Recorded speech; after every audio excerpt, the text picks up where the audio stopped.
Hi there, and welcome to the first ever McLaren GSK Scientists in Sport Hangout. We're live today from the McLaren Technology Centre, and we are joined by two very special guests. I'd like to introduce Tess Morris, who's a sports scientist from GSK, and Clayton Green, who is a human performance manager here at McLaren. Now, if you're watching this through the events page on Google+, please feel free to get in touch with us via Twitter using the hashtag Scientists in Sport. Please keep your questions coming in. We'd love to hear from you today. Now, today we're talking about the role of science in sport and how that can improve performance.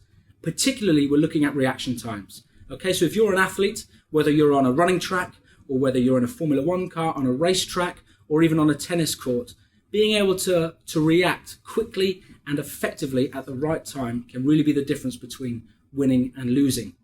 Now, for that reason, we are joined today by 5 teams who have got to the final of our McLaren GSK competition, the Fast Track Challenge. So a massive congratulations to you all, guys. The way this came about was we asked our very own Jensen Button to challenge secondary schools from all over the UK to come up with a competition or a test which would actually help to improve Formula One drivers' reaction times.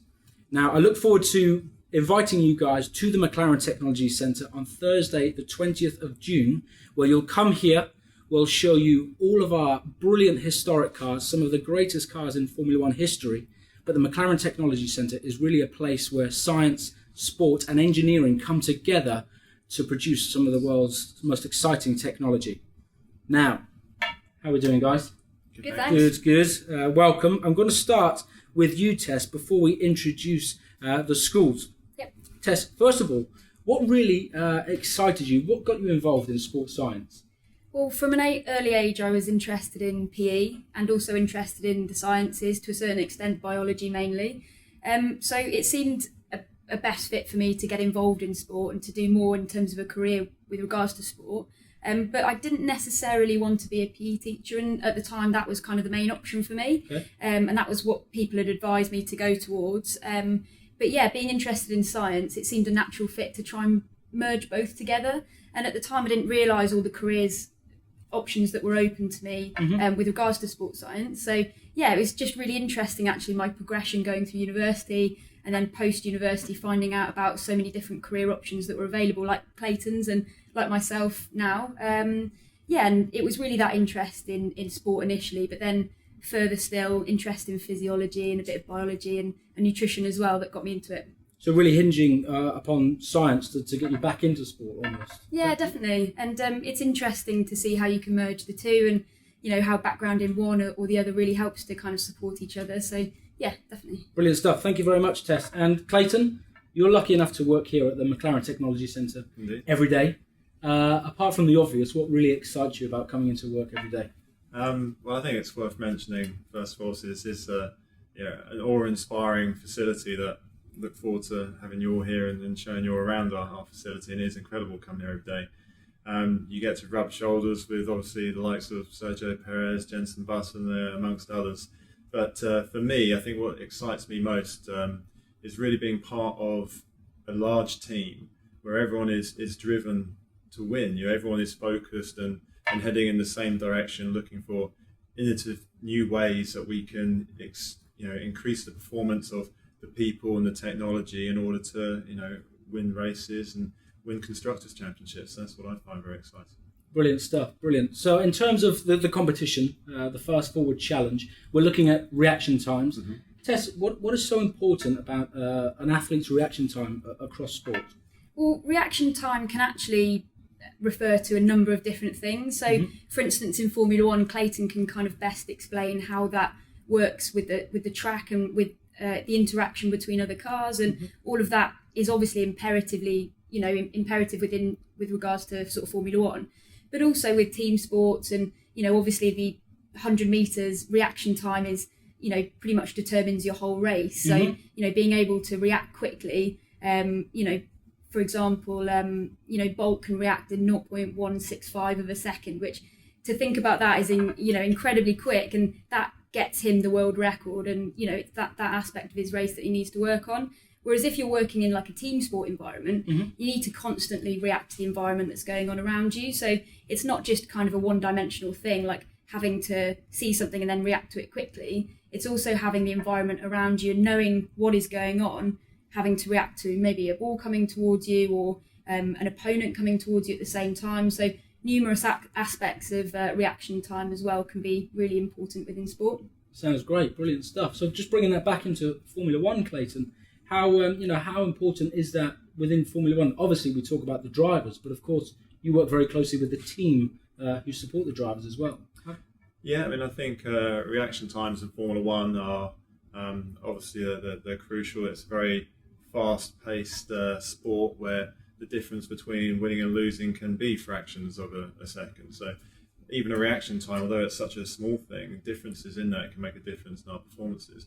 And if we looked at it in Formula 1 in particular, there's probably two examples that you can see that really well. One for the drivers is when they have a start of a race.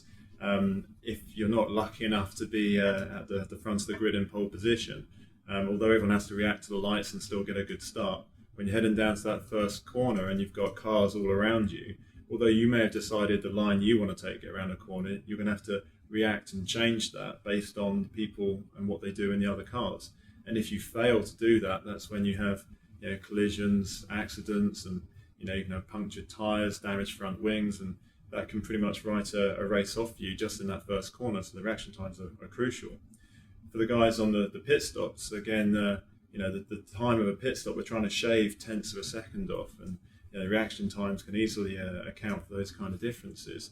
But one of the things they have to react to more than anything else is we rely very heavily on the driver being able to stop the car exactly where you want it to, because the team's already lined up to do the pit stop.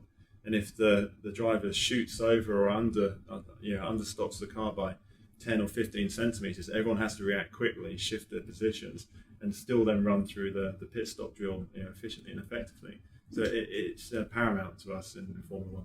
Brilliant. And I just want to pick up on what you said, Tess, about the changing environments. I mean, that's very clear as well in a Formula One Grand Prix, of course, as tyres are degrading and track temperatures are changing. Yep. The drivers have to be kind of really in tune with that as well, don't they? Yeah, I mean, when you're driving in a Formula One race, no two laps for a driver are ever the same. It's very easy to say that you're coming into a set corner, you should be braking at a certain point, you need to hit your apex and then accelerate at a certain point. But the truth is that the car will handle differently lap after lap. As the tyres degrade, the grip changes. As the fuel load burns off, then the car gets lighter and you can brake later, going into corners. And then if you have a pit stop and you put brand new tyres on, then suddenly it changes again. So there's, let's say no two laps, no two corners ever end up being exactly the same. It's that driver's ability to feel and react to what is going on the track around them, but also how the car is reacting on the track with its grip. That's really what determines who can get around the lap in the quickest time possible. Brilliant stuff. Now, Tess, in terms of, you work with many different types of athletes, so you're not specific to one sport. Tell us, where does science really have the biggest impact within sport from an athlete's point of view? I think in terms of science, it can have so many number of aspects to it that it's kind of difficult to name just one. Mm-hmm. It kind of impacts almost everything that an athlete does, whether that's kind of, from athletes that compete in the Olympics, so single sport athletes, to team athletes. The science around what they do is hugely impactful, and it's difficult as a sports scientist to sometimes pick on the aspects which are most important to them in their sport, because sometimes it will be their aerobic capacity. So you'll know in biology their heart and lungs and their ability to function with their blood moving around their body. For some athletes, that will be the key aspect to their performance.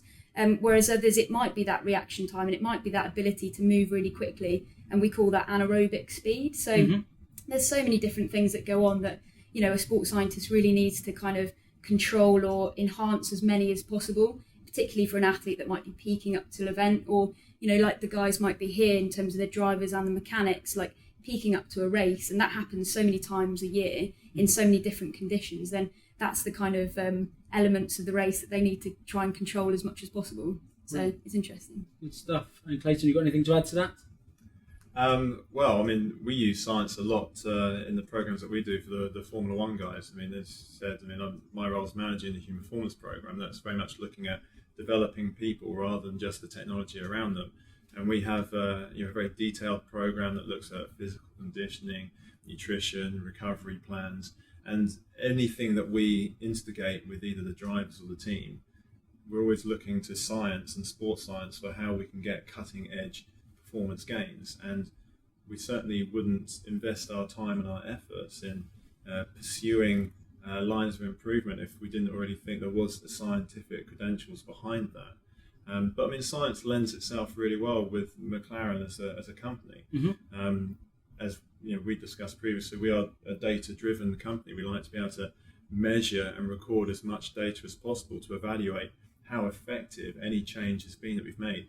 For us with the people, but for the team with the car and the technology as well. It's all about measuring and evaluating performance. And it's kind of, I suppose, finding that synergy between man and machine almost, particularly in Formula One. Absolutely. I mean, for us, compared with some sports, the technology has such an important part to play for us. But the technology, without the driver controlling it, can't win the race on its own. So it has to be a blend of the two.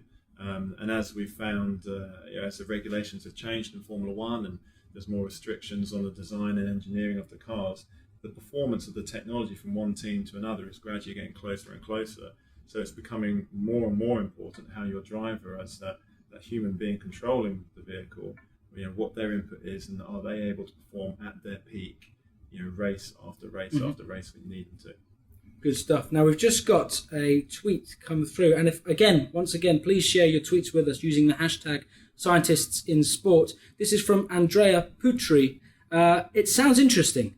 What kind of scientists can get a job in sports? I'm 14 and want to know how to prepare for it. Let's put that to you, Tess. Yeah, great. Well, I think the key thing is also that, is it from Andrea? You don't have to be incredibly talented at sport to be a scientist working in sport.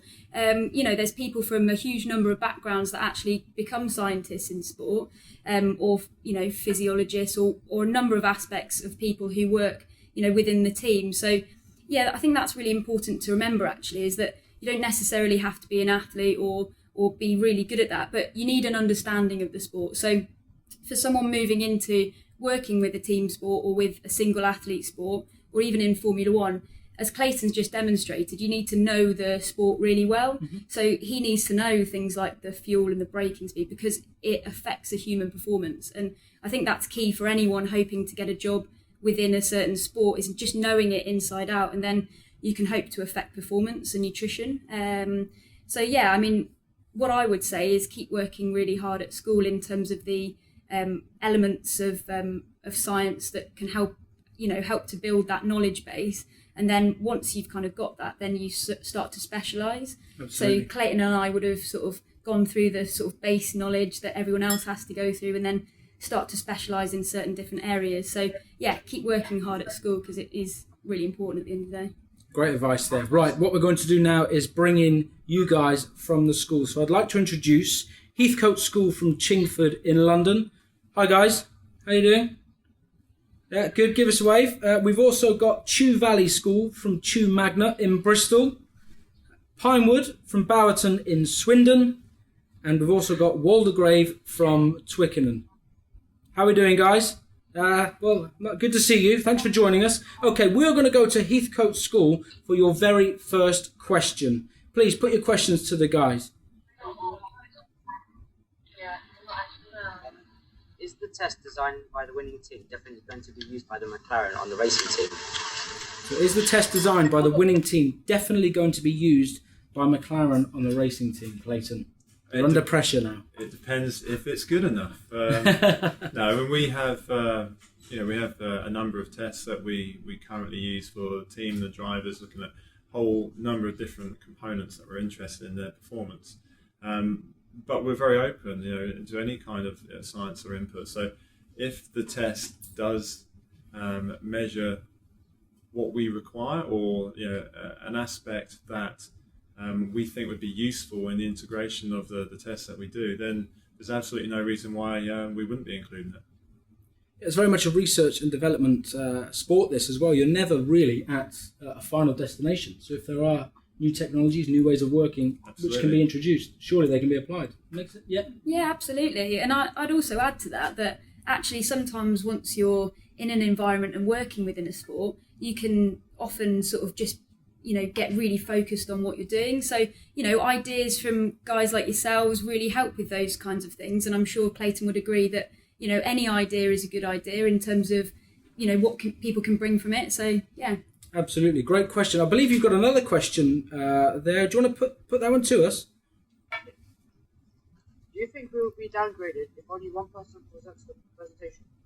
Do you think we will be downgraded if only one person does the actual presentation?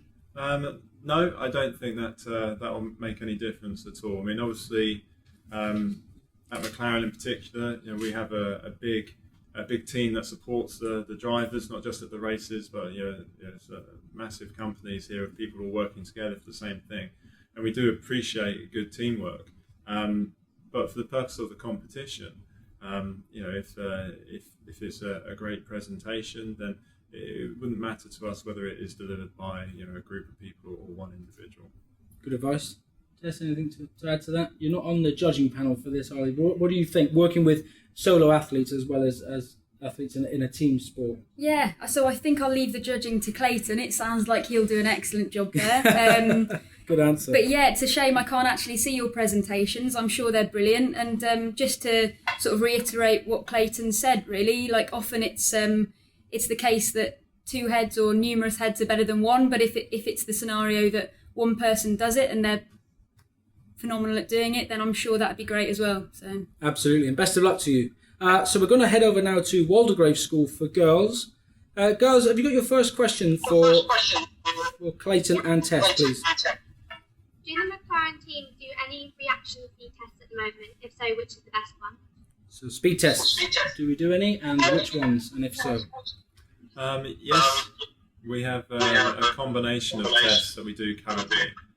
At a simplest level, we do just a straightforward reaction test that might be in front of a computer screen, for example, where literally the drivers might see a light come on and off, and they just have to react really quick. And we're just literally measuring how quickly they can notice something's changed and record that it's happened. But from there, in our sport, and I think any other sports tests will probably attest to as well, that reaction speed is important, but quite often you have to react and do something. So we use reaction walls too, where you might have to react and then touch something that's a bit more of physical movement in there as well, and then you can measure the movement speed as well as the reaction speed.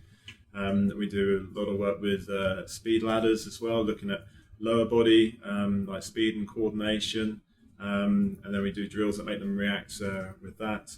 And in terms of which one is best, I say there's a number of different aspects to speed and reactivity that we could be looking at. And it's difficult to pick out one specific test that would do everything. So we tend to use a combination of tests to get the results that we want. So that's specific to your job, your role within Formula One. Does any of that ring true with you, Tess? Are there many crossovers there from your sports, your side of the business? Absolutely. I'd say that reaction time is, imperative with whatever sport you're doing.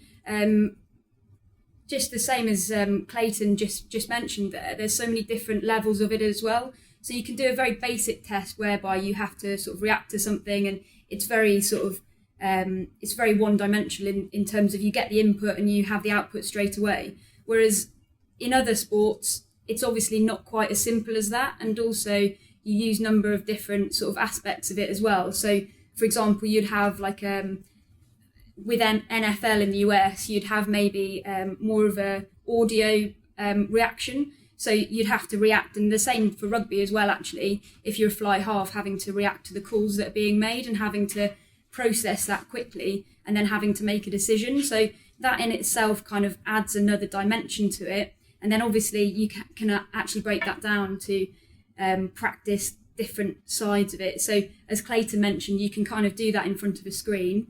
So you can have like the setup of a match, or what the athlete will be going through, and then practicing different elements of that, so that on a match day or whilst they're actually competing or on a race weekend, you can actually, break down aspects that the drivers will have to kind of move to a corner or having to overtake or different sides of that. So it's kind of very complicated the ways that you can go about it. But I'd say it's very important actually for all athletes to kind of practice those different elements of it as well. Good stuff. Good stuff. You guys got another question for us from Waldegrave School?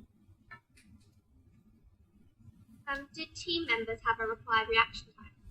Is there a required reaction time from team members?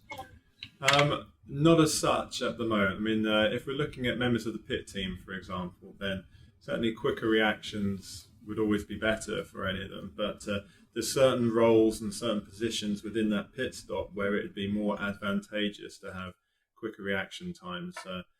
Just like we said, for example, if you're a gunman on one of the wheels and you're kneeling down, actually it works better if you're a shorter individual than the taller guys because you're already on the same level as the wheel nut coming in to put the gun on. So the reaction times, so generally we'd want them to be lower, but there's no specified amount for the whole team to get into it.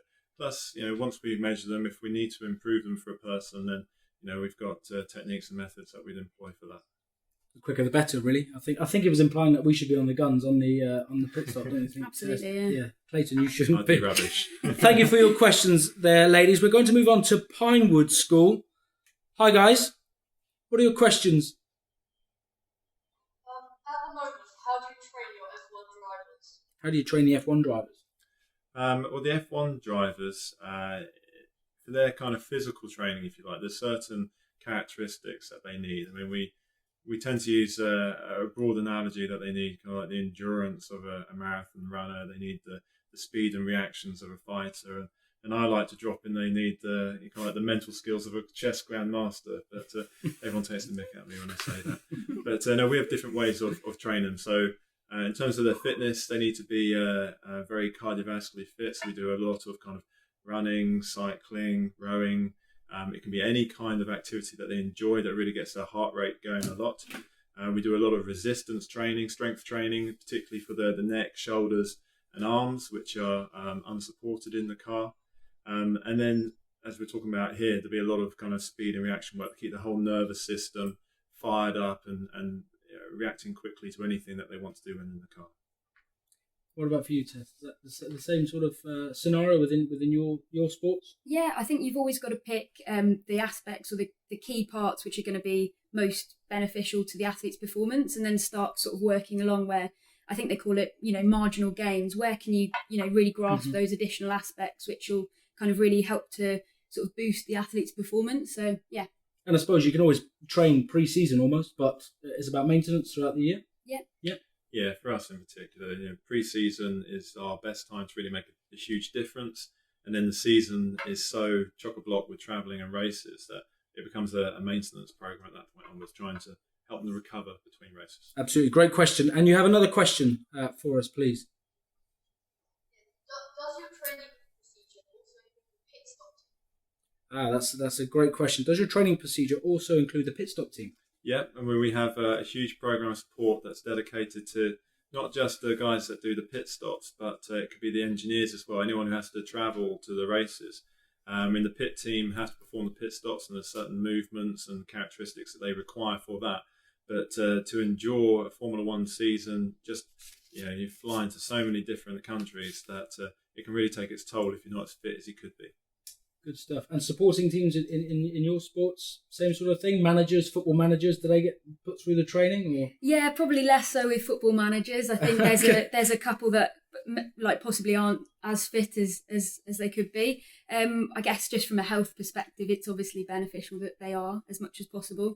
The stress in football particularly and other professional sports, can really take its toll. But yeah, I think, particularly with Formula One, the guys around there are also in very tough conditions. They're in helmets and full gear, and also sort of balaclavas. So sometimes the sort of heat temperatures that they can, have to sort of work in are quite extreme. So yeah, I guess they need to be able to respond to that as well. Good. So it's very important that they kept fit and healthy. Thank you very much, guys, for your questions. We're going to move on now to Chew Valley School. What's your first question for the guys, please?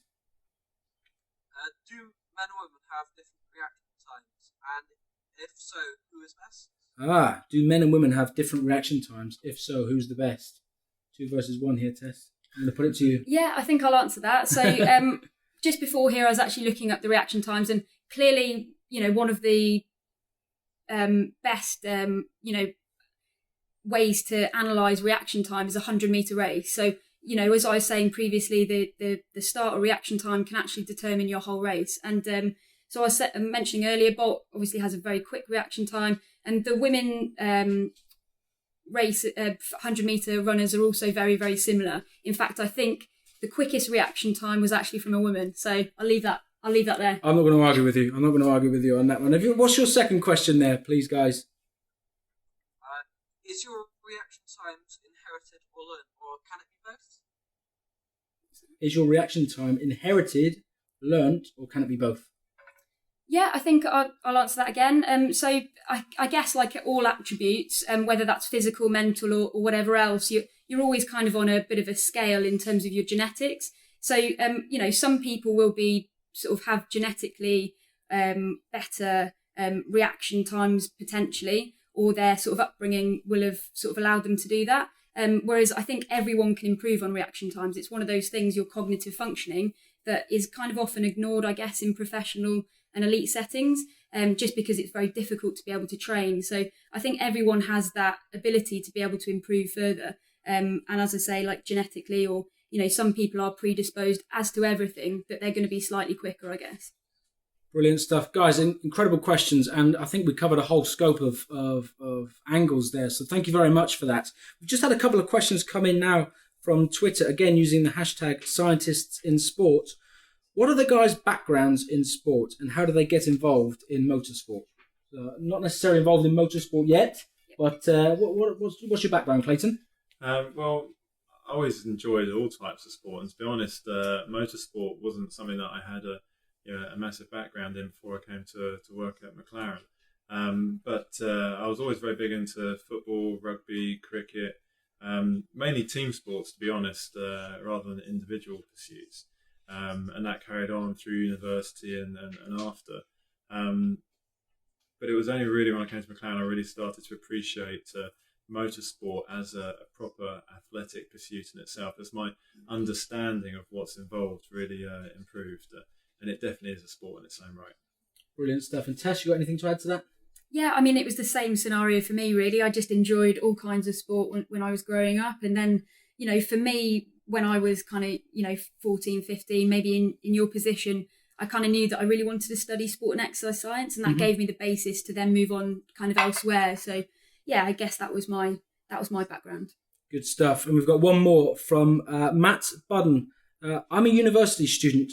What can you suggest to help me get into a Formula One team when I graduate?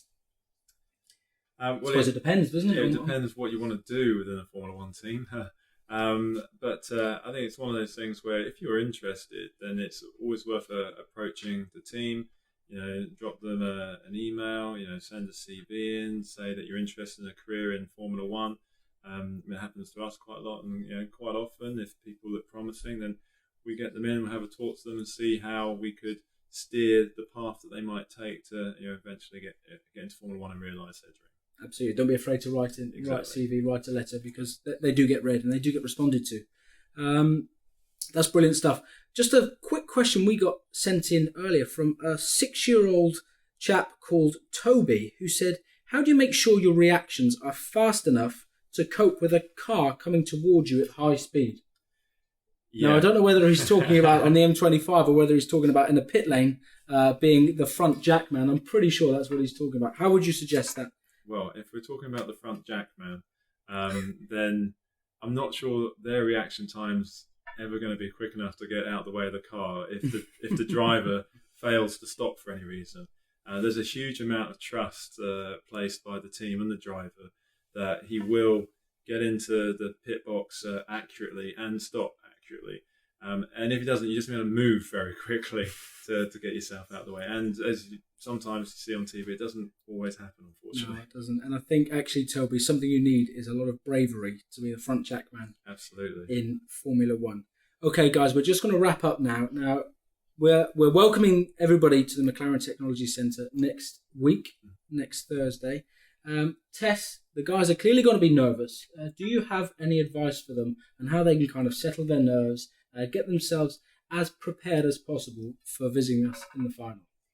Yeah, I'd say practice makes perfect, really. If you can put yourself in a scenario whereby people are watching your presentation, or, you're practicing getting your section of it just right, then, make sure that you're put under pressure then as well, because you probably will be here, not purposefully so, but just due to the environment. So, yeah, as I say, if you can practice in front of friends or teachers and, try and be as professional as possible, because this is a very professional organisation and there's a really good team around you here. So just try and do the best you can, really. Great advice. And Clayton, you're going to be on the judging panel. Do you have any advice for our finalists? I would just, reiterate really what Tess has said there. I mean, when you come into this building, especially if you've never been here before, it is quite something, and it can easily overawe some people. So as long as with your actual presentations, you practice them as much as you can, and you feel comfortable that you can run through your presentation without any issues, then being in this building won't distract you from that. You'll be able to enjoy the whole experience. Brilliant stuff. Thank you very much, guys. Now, again, sadly, that's all we've got time for today. Thank you for logging on and joining us, and apologies if we didn't get through any of your questions. Be sure to log on to the GSK Scientists in Sport website, where there's lots of activities which you can take part in within the classroom to help you forward your sports science career. Other than that, I'm looking forward to seeing you guys on the 20th of June next week. It's going to be a great day. We're going to blow your mind with what we have here for you. So we're looking forward to that. Have a great week, and we'll see you soon. Thank you. Bye-bye.